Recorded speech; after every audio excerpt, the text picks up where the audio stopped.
Emily! You get out here at once! Huh? I want you out of here today, okay? Mom? I don't want you calling me your mom anymore, you moneyless idiot! Wait, what is going on all of a sudden? Can you please give me an explanation as to why I need to be the one to leave this house now? Do you not have any memory of what might have caused this? Well, no, actually I don't. I don't even know what your reason is for calling me moneyless now either. This is the reason why you are poor! Why are you calling me poor this time around? Well, how about you calm down a little bit and stop calling me things like that? Then you and I can talk about what's gone and upset you. I took a look at the amount of money you have in that account, and after seeing what I saw, I have no reason to be calming down. You were taking a look at the money in my account? There was a checkbook on the living room table. Huh? The living room, wait. Are you kidding me, Diana?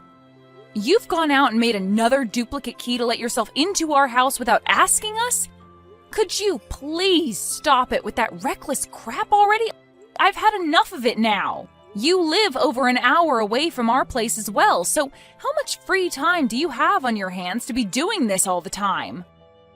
Who the hell cares about something like that right now? Only $100 in your account? Excuse me, $100 in my account? What the hell does this mean?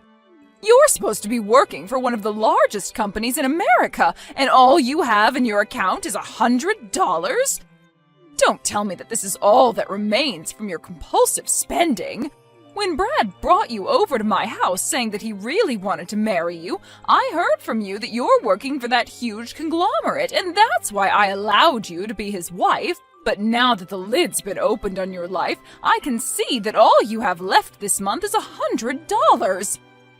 Tell me what the hell this is about right now. You lied to me about how you're not able to make squat in terms of income. You divorce my son right now and then get the hell out of his house. Well, before we get any further, let me tell you this. I have no idea what checkbook of mine you're talking about, as I don't remember having only $100 left in my bank account. And because of that, your reason for wanting me to divorce Brad and move out of the house is not going to work for me. Are you telling me that the things I saw with my own eyes just now are all false? I don't ever remember me leaving out a checkbook in the living room either, so that's another reason for me doubting you. But that's not even the main problem here. Ah! Who the hell do you think you are? Freaking moneyless witch! Low-life whore! Overspending idiot! You have no right saying any of those things about me. I feel so bad for my little boy having been fooled by a witch like you. I'm going to get you both to divorce one way or another. Brad, did your friend's wedding finish up and everything? Yep. Right now we're all taking a break right before the after party begins.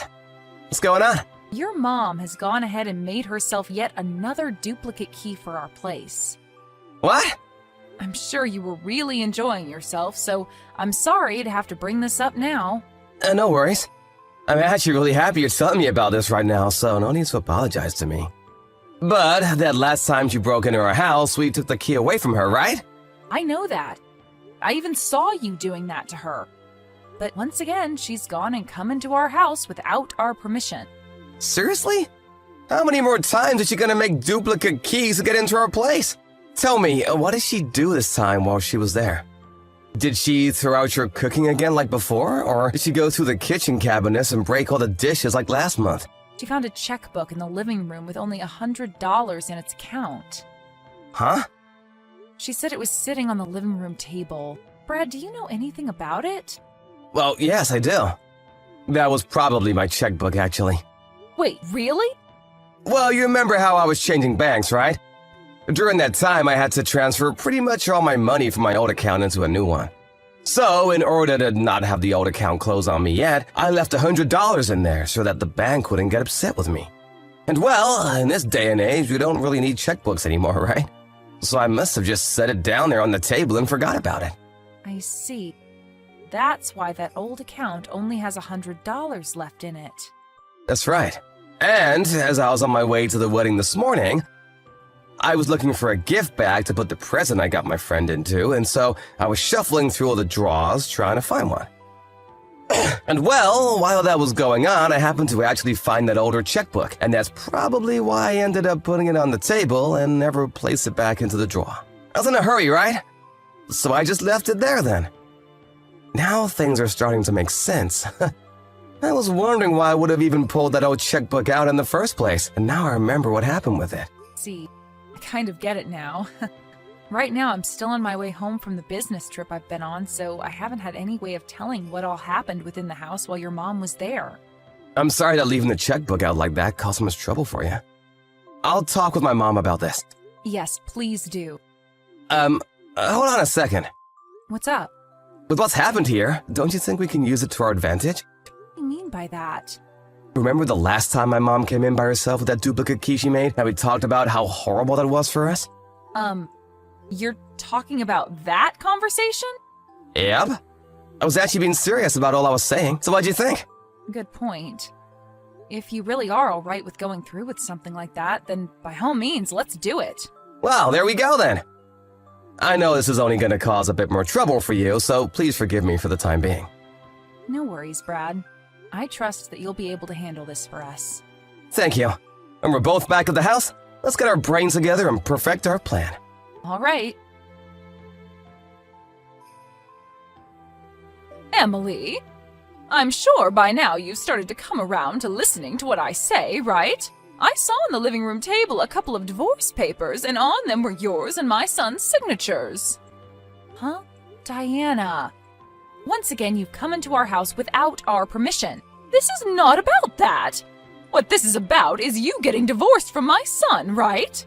I think me talking to my son about how you only have $100 left to your name in that account really ticked him off. I see. So you told him about that then? Well, then you must be aware of this. That happened to be your son's checkbook that was on the table. Stop lying, you moneyless witch! Ugh. I'm not lying to you right now, though. The fact that you're blaming me over something like that without even checking the name on the checkbook first shows me a lot of warning signs about you. And Brad was saying the same thing you are now, trying to cover for you overspending all the time on yourself. But seeing now that there is divorce paperwork all filled out on that table from you two, my words to him finally worked their magic. And the reason they finally worked is because I'm right. So you, being the moneyless freak that you are, need to hurry things up and leave my son. Is that right? Well, this was supposed to be my final warning to you. Warning? You don't seem to care at all about your son and only want what's best for yourself since you're not even listening to what he's been trying to tell you. Huh? Well, I've had enough, and I am no longer going to try and tell you off. Goodbye. What the hell are you talking about? Well, whatever. You guys are already getting a divorce now, so I don't give a crap what happens to you after. I'm looking forward to seeing my son come back home to me again after this. I'm going to clean his room up right now for him, so that when he comes back to me, he'll have a lovely room to sleep in. Emily, I just finished work. Good work today. I took a look at those screenshots you sent me of that conversation with my mom.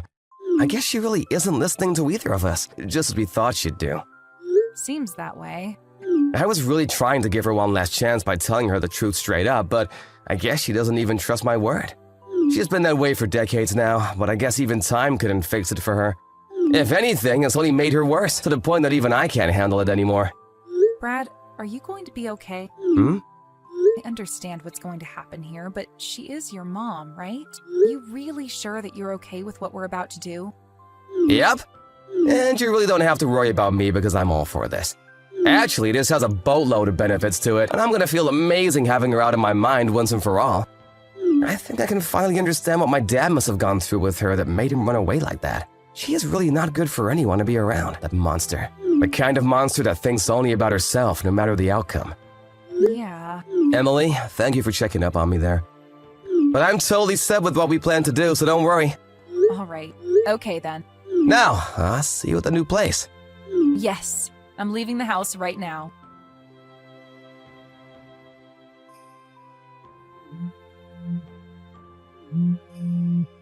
Emily, what the hell is going on here? You were supposed to be leaving my son once and for all with that divorce, but my son has still not come home to me.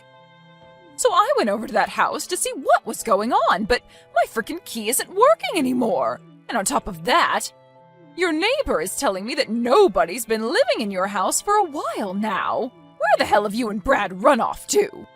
I want my Brad back right now!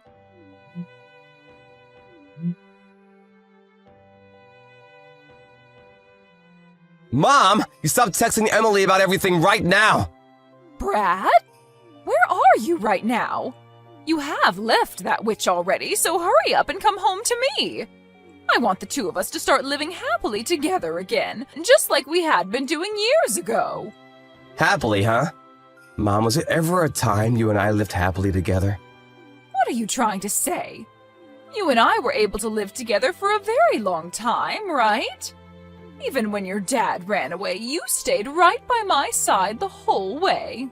And if it wasn't for me doing that, Dad would have never been able to set himself free. Huh? I know about who I am to you. You forced Dad to impregnate you so that he'd have to marry you, and the baby that you forced happens to be me, right? Huh? Wait, that's, And because of that, Dad, who has been so scared of you the whole time we lived together, was never able to flee. But Dad had a plan, and that was to one day use me as bait to get himself time to leave the house without you ever being around to stop him. And that's why in the end, he was able to get away, and I was left with you, with nowhere to run myself. What did you say? I'm far older now, and all of that is nothing I need to worry about anymore. You don't need to worry about it? I have a wonderful woman by my side now, my wife. And she happens to be someone that I never want to lose, no matter what. What? What are you talking about right now? You already divorced her, and the only woman you need to worry about now is me. We didn't get a divorce. Huh? The divorce papers that you saw on our living room table were all fake. Fake? You were the one that came into our house without permission and started to go off on Emily saying that the checkbook with $100 was hers and that she needed to leave me for good. So, we wanted to see how you treat Emily if we place fake divorce papers down for you to walk in on. We also wanted to see how you react to me trying to tell you the truth about the checkbook, but you never bothered listening to me. And well, we found out in the end how you'd react. Things turned out the way we didn't want them to with you, to the point that all we could do was laugh. Brad? I'm done being your son. What?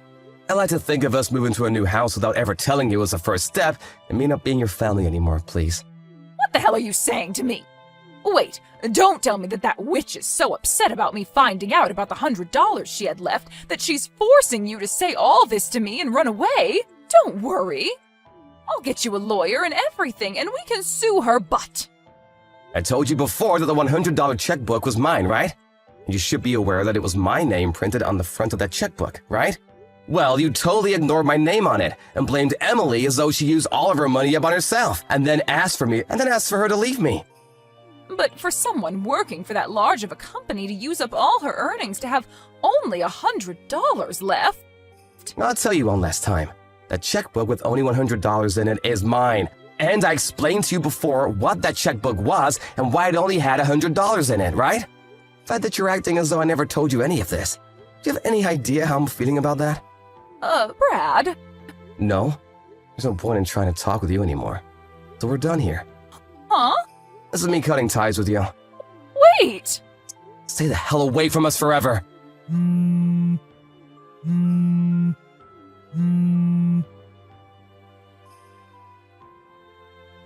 Right after Brad said goodbye to his mom, we both went ahead and changed our phone numbers. But of course, that wasn't going to be enough for us, and so we went and spoke to the rest of the family and told them that we wanted nothing to do with her anymore, which they all agreed with. And after we felt secure that she wouldn't ever be able to find us, Brad started trying to get in touch with his dad again, who apparently moved to England. There he happened to open a store of his own, which he's running. And when Brad got in touch with him again, his dad asked him to come out there and help with the business. As for myself, I asked my company if I could start working remote from England, and they agreed to my wish, as long as I came back once a year for a planned meeting. A little while after we had moved out of the country, Diana heard from somewhere that her son and his wife had moved overseas. At that point, when she thought she'd never be able to give up, she stopped. I guess the knowledge that she could literally not get to us now without a plane ticket really got into her thick head. She's gone and settled down now and has moved into a retirement home where she's going to live the rest of her life now, since she has nobody left to come and take care of her. Neither Brad nor myself ever saw something like moving to England as ever being a part of our lives, but I think that it's really been the best choice we've made as a couple. I no longer have the fear of ever having to see his mom again, and he finally has been able to reconnect and work with his dad that ran away from him so many years ago. In hindsight, having Diana act as a complete lunatic around us was a blessing. And I hope that she ends up in as good of a place as we're in someday. Thank you for watching and listening. We hope you enjoyed the video. Don't forget to like this video and subscribe. Also, feel free to leave a comment about what you thought of the story. We look forward to seeing you at the next story.